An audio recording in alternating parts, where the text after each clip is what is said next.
Olá, boa tarde. Veja os destaques de hoje do portal da Assembleia. Entre os temas debatidos na sessão plenária desta quarta-feira, os deputados trataram sobre a campanha Setembro Verde de incentivo à doação de órgãos. Porto do Itaqui dá início à operação de novo pier do terminal de grãos. Tribunal Superior Eleitoral garante financiamento proporcional ao número de candidatos negros em partido. E mais, a Universidade Federal do Maranhão se prepara para a distribuição de tablets para alunos em vulnerabilidade socioeconômica. É agora no portal da Assembleia.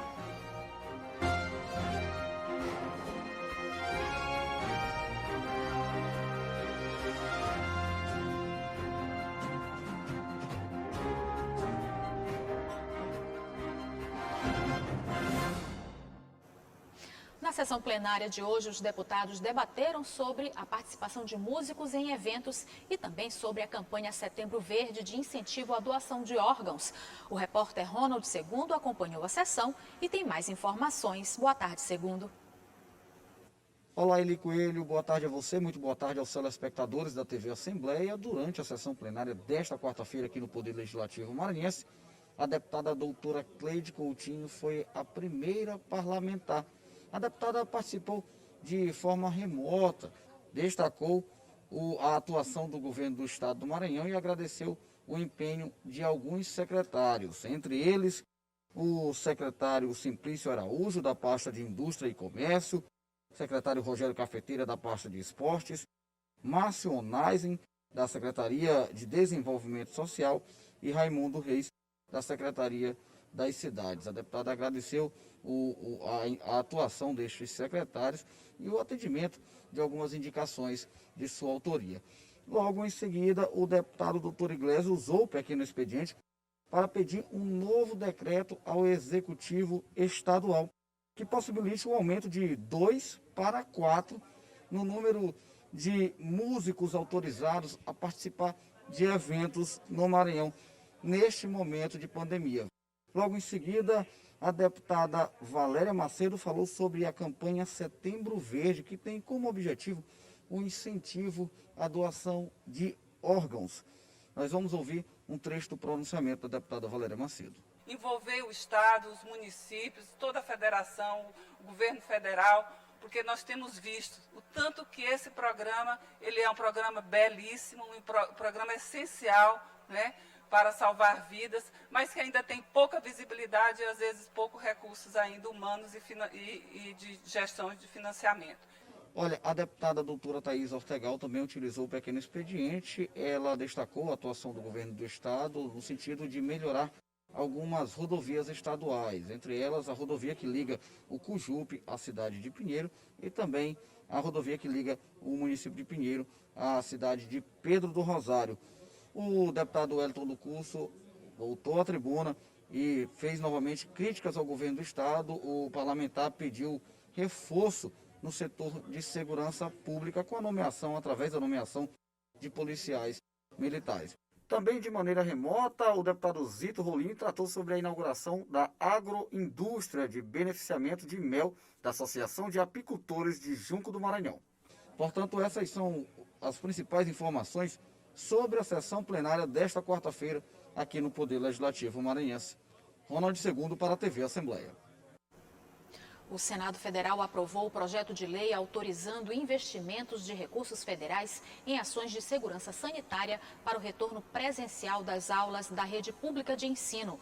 Para garantir a volta às aulas com segurança, o recurso será fornecido pela União e direcionado aos estados, municípios e Distrito Federal para investimento em ações preventivas, como, por exemplo, melhorar a estrutura sanitária nas escolas, distribuir equipamentos de proteção individual e material de higiene, contratar serviço de internet para alunos que não puderem voltar às aulas presenciais e treinamento de profissionais para se adaptarem às novas condições sanitárias. Também foi determinado que, se tiver aumento de casos comprovados de contaminação da Covid-19 nas escolas, o período de aulas será cancelado.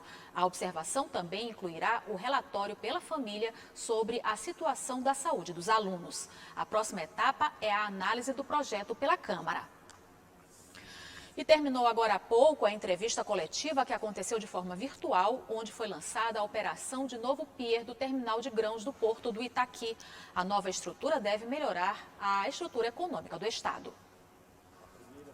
O governador Flávio Dino abriu a coletiva falando dos 558 milhões de reais em investimento no segundo semestre deste ano no Maranhão, no programa para melhorar a economia no estado. Dino ressaltou que somente com a união de esforços está sendo possível concretizar o sonho do desenvolvimento. E esta nova fase do terminal de grãos representa justamente isso, em um momento tão desafiador para a economia brasileira. Houve a inauguração da primeira fase, ainda em 2015. E tão importantes são essas operações que houve uma antecipação do cronograma e nós chegamos hoje a este momento em que, daqui a algumas horas, teremos a atracação e o início do carregamento do primeiro navio da segunda fase do terminal de grãos do TEGRAN do Maranhão. Isso significa que os produtores do nosso estado e da área de influência do Porto do Itaqui terão mais esta oportunidade. E significa também a abertura de caminhos para outras empresas e para os nossos trabalhadores. Com as obras desta nova fase, o Itaqui passa a ser o principal porto do arco norte brasileiro. E até 2025, a expectativa é que movimente 24,3 milhões de toneladas. Por isso, ao abrir seu pronunciamento, o presidente Ted Lago disse que o Porto do Itaqui entra em um novo patamar. Um marco importante, passamos por um novo patamar de movimentação de cargas, dá mais segurança aos investidores e também aos produtores da nossa região para que possam produzir, para que possam, num momento difícil, como o senhor muito bem registrou, dar segurança, né, que o Brasil tem aqui um grande pilar, que é o agronegócio, e o Porto aqui está pronto para ser o canal de escoamento. Nesta segunda fase, houve duplicação das esteiras transportadoras até o Pier 100, além da implantação de um shiploader 20% mais potente. Foram mais de 230 milhões de reais investidos. E o diretor do consórcio TEGRAN fala nas expectativas para novos investimentos no porto. Essa expectativa que a gente tem, obviamente, com todo o aumento de safra que a gente vem vendo anual, 5%, 6%, a Matopiba, que o percentual é ainda maior, como o presidente Ted falou, as áreas degradadas estão sendo transformadas em área agricultável, então está tendo um aumento da área de plantio, tanto de safra quanto safrinha, melhoria tecnológica de sementes investidas nessa região do Matopiba. Então, tudo isso junto, a gente acredita que nesses 5 anos a gente esteja com o ramp-up terminado. E veja, no próximo bloco, o TSE garante distribuição de financiamento proporcional ao número de candidatos negros em partido. E veja também, alunos da UFMA em situação de vulnerabilidade econômica vão receber tablets para acompanhar as aulas remotas. O portal volta já.